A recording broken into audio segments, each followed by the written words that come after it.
In the beginning, there was nothing, an infinite span of rolling darkness, chaos, and potential. And then, between the beats of those cosmic moments, they were born. Motes of power coalesced.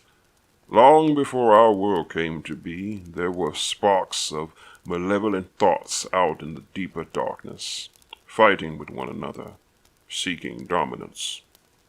Closer to where we would come to exist, something more ordered came to be. It is unclear whether gods or the world came first, though it may be the first god was also the world. Other gods formed in the greater emptiness beyond, bringing substance where they gathered, and each making the world its dominion as best they could. In the moment of the world's birthing, the infinite pulled itself into pieces, erecting membranes between the possible and the impossible, between the realms of body and the realms of spirit. On one side of the veil was the realm of spirits, the place most known now as Caen. On the other, its rigid mirror, the realm of matter and physical law. We call this Caen, though vision suggests there may be other worlds with other names, perhaps in a number beyond counting, each with its own mirror. I cannot speak to those places. In the early days, neither Caen nor Caen, or how we know them now. They were looser places, still forming and connected. It was easier to cross from one to the next. The first god was the mother, Dunia, a being of gentle comfort and warmth, who made her flesh the clay of the physical world. The seasons flowed with her thoughts and moods, both warm and generous, and cold and cruel. And then from her all life would ultimately descend. Either born from her or drawn to her endless fertility came the infinite beast, the ever-hungry serpent. It offered hunger to the mortal world, and the fangs and claws by which one could satiate that desire. Using the flesh of the mother, the worm gave birth to ravenous hunting beasts and power to all who professed to act as it did. The first peoples who arose on Caen were said to carry in their veins the very lifeblood of the world, and they worshipped the mother, and called the worm their father. These were the Trollkin, followed in turn by Orgrin, Gobbas, and other wilderness races often overlooked by the civilized. In time, Dunia tired of the worm, and so created the hunter to drive it away. This chase took both to Caen, there to remain, but the hunter, soon known as Menoth, left behind a people spawned in his likeness.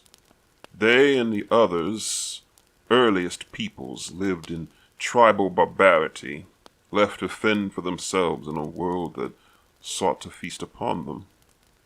Even as life multiplied on Caen, other gods emerged to secure places for themselves in Caen.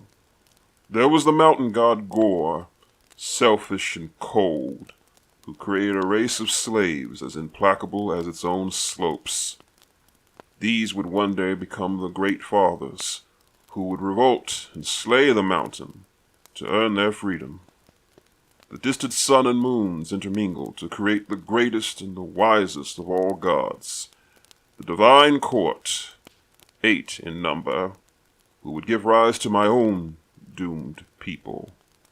Micaiah, Osiris, Niro, Alicia, Skyra, Lunarsar, Lysis, and Nisor.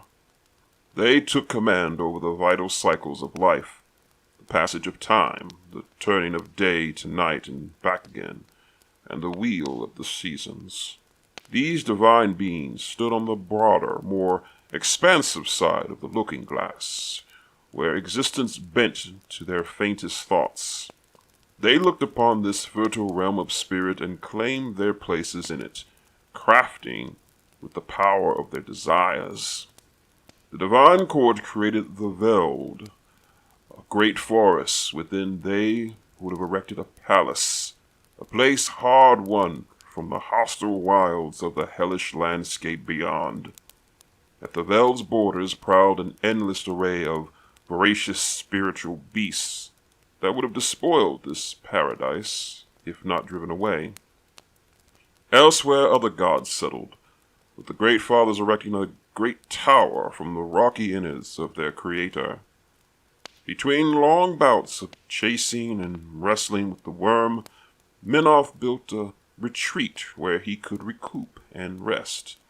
At first, a place for a simple fastness, but one that became a gleaming fortress, and eventually a great city gilded in fire, gold, and marble.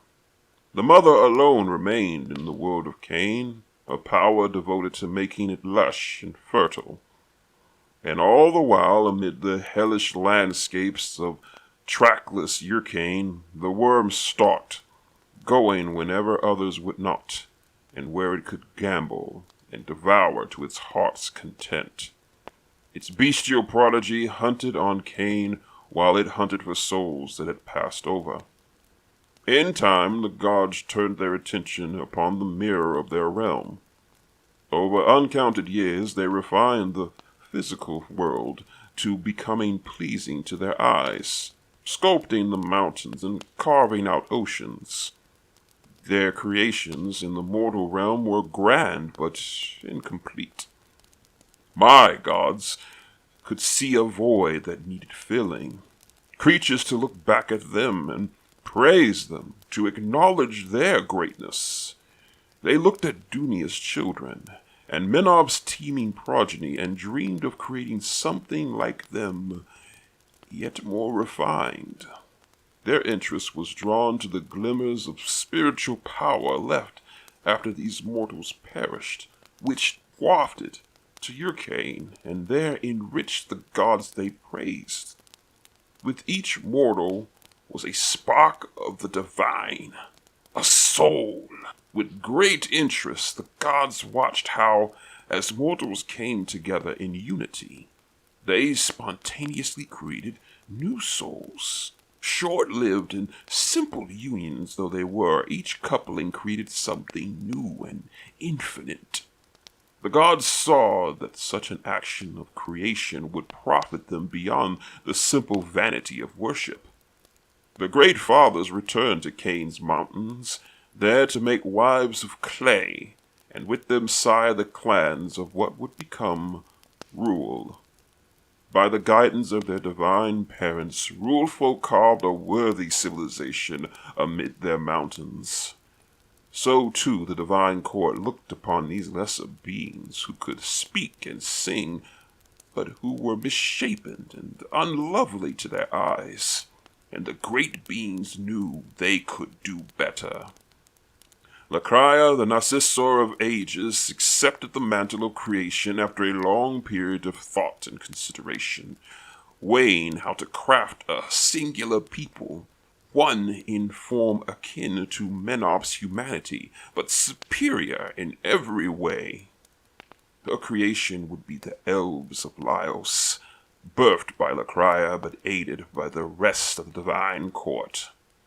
Even the insatiate divine beast understood the value of mortal souls, though it let others create as it hunted and devoured those souls that landed in its realm, far from the domains of their gods. And some gods were heartless, bestowing life and then abandoning their creations to an unfeeling world, while others, above all the divine court, wished to see their children prosper and granted them many talents and gifts to help their souls flourish. It was not the gods alone who looked upon the shining souls of mortals and coveted what they represented. The parasitic and malevolent beings that formed in the great outer abyss watched and envied what the gods had wrought. The place where they had dwelled was a black afterbirth of creation, devoid of anything resembling the divinity of Urcain or the potential of Cain. a place of neither death nor life, but of horror and shadow. Though possessed of immense power and appetite for more, these infernals could not create life like the gods. Their realm had no material mirror. They could only languish in their black prisons, separate from the other realms by vast distance and a thickening barrier. Still, though they could not pass into the spirit or mortal realms, they knew the value present in both. Infernals hungered for the power of souls, catching faint whiffs of their potential through the barriers between worlds. Through great trial and effort, the Infernals learned they could send their thoughts, if not their beings, into other realms, there to taunt and tempt and lure. So the Infernals sat, hungry and jealous, peering across the expanse of infinity at the other worlds and other realms that contained what they so desired. Orders of Infernals probed the skins of places like Caen and Caen, seeking vulnerabilities where they could extend threads of their immense influence. They learned to touch the minds of mortals, which they could gradually corrupt with promises of power in exchange for spiritual energy. But these were just morsels to a starving man. They needed more. Much more. The Infernals saw the bounty in Caen as the greatest possible feast, and so set out to probe its defenses, burning up myriads upon myriads of captured souls to chip away at whatever weaknesses they could discover. This probing eventually led an infernal society called the Noncuridian Order to uncover a weakness in the ferment of Caen. In the most verdant and beautiful expanse of the realm, these Infernals discovered they could push into the home of the divine court, the Vel. Left raw and weakened by the outlay of energy required to create the elven people, the Vel had drawn perilously close to the chasm of the outer abyss, almost within reach.